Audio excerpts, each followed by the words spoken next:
The money psychology problem nobody talks about is this. Your brain was never designed to build wealth.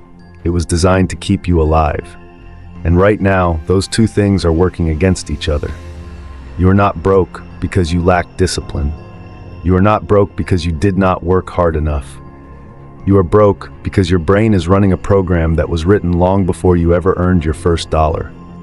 And nobody told you it was running. Stay with me, because what you are about to hear will change the way you see every financial decision you have ever made. Here is what your life probably looks like. You earn money. You tell yourself this time will be different, and somehow by the end of the month it is gone. Not because you spent it on anything dramatic, just gone. Small decisions, subscriptions you forgot about, a meal here, a purchase there. And the worst part, you know what you should be doing. You have read the articles, you have watched the videos, you understand budgeting in theory, but something keeps pulling you back to the same patterns. That is not a discipline problem. That is not a motivation problem. That is a wealth mindset problem, and it lives below the level of conscious thought. The reason you cannot seem to get ahead has nothing to do with how hard you try on the surface. It has everything to do with what your brain believes about money underneath it.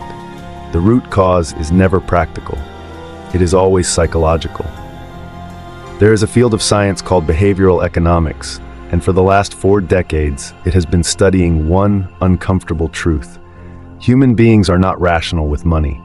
Not because they are stupid, because the brain uses mental shortcuts called cognitive biases to make fast decisions. And most of those shortcuts were built for a world of immediate survival, not long-term wealth building.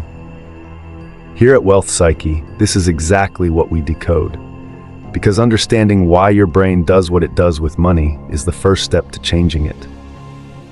Psychologists like Daniel Kahneman, who won the Nobel Prize for his work on decision-making, have shown that we are driven far more by loss aversion and emotional triggers than by logic. What that means for you is simple.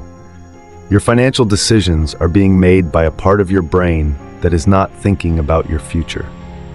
It is thinking about right now.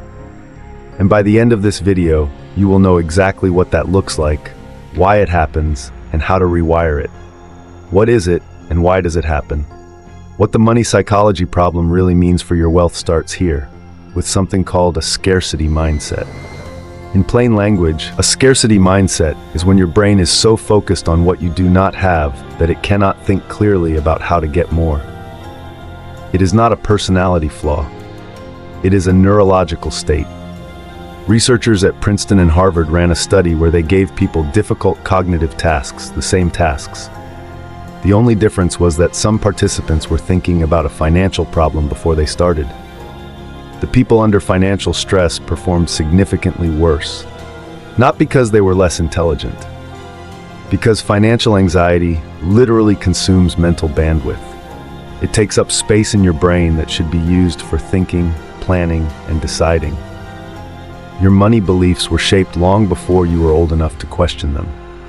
If you grew up in a household where money was tight, where adults argued about bills, where spending was either reckless or shameful, your brain filed all of that away as the definition of what money means.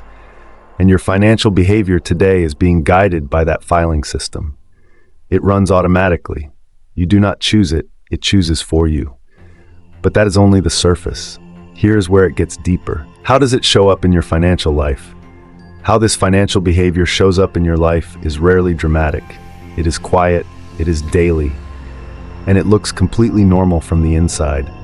It looks like avoiding your bank balance because checking it makes you anxious. So you do not check it, and the problem grows in the dark. It looks like lifestyle inflation. Every time your income goes up, your spending goes up with it, and you never actually get ahead. It looks like self-sabotage disguised as celebration. You finally save $1,000, and something in you finds a reason to spend it.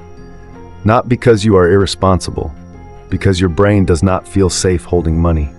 Wealth feels unfamiliar, and the brain always moves toward the familiar. The psychology of money tells us that people do not make financial decisions based on math. They make them based on emotion, identity, and the invisible story they carry about what they deserve.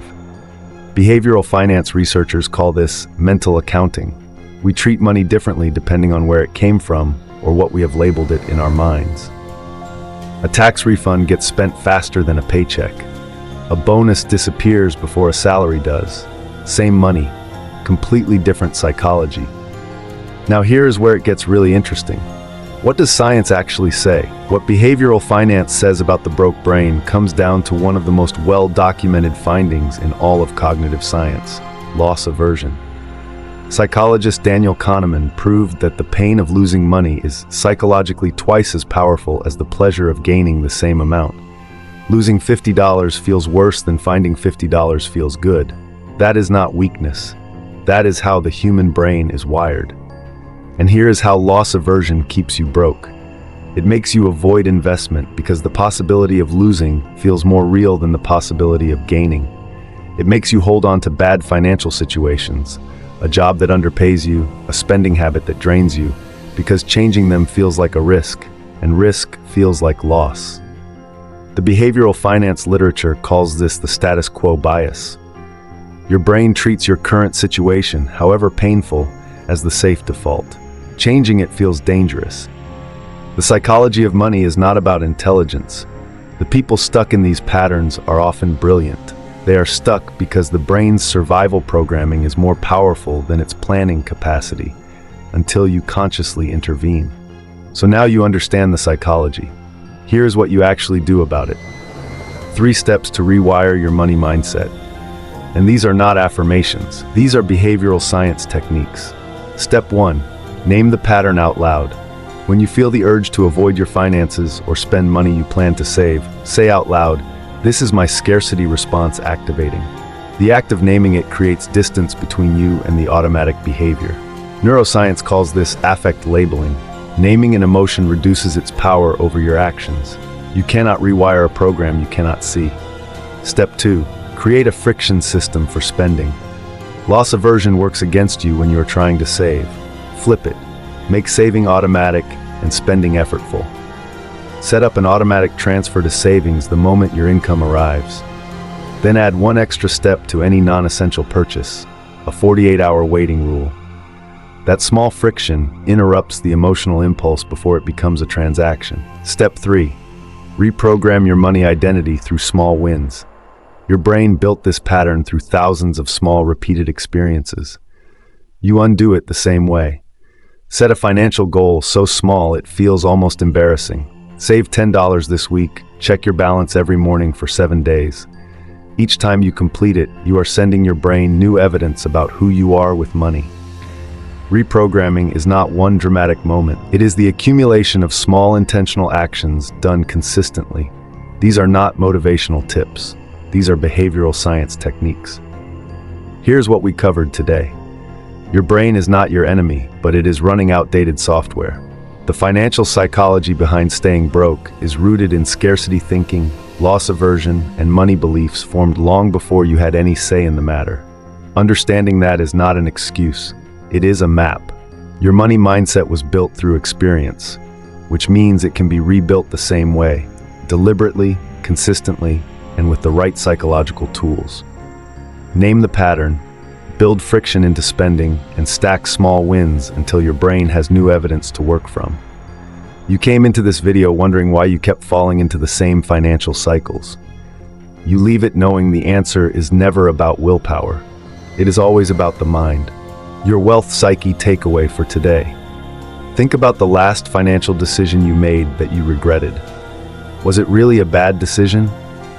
Or was it your brain running a pattern you now have a name for? Drop your answer in the comments.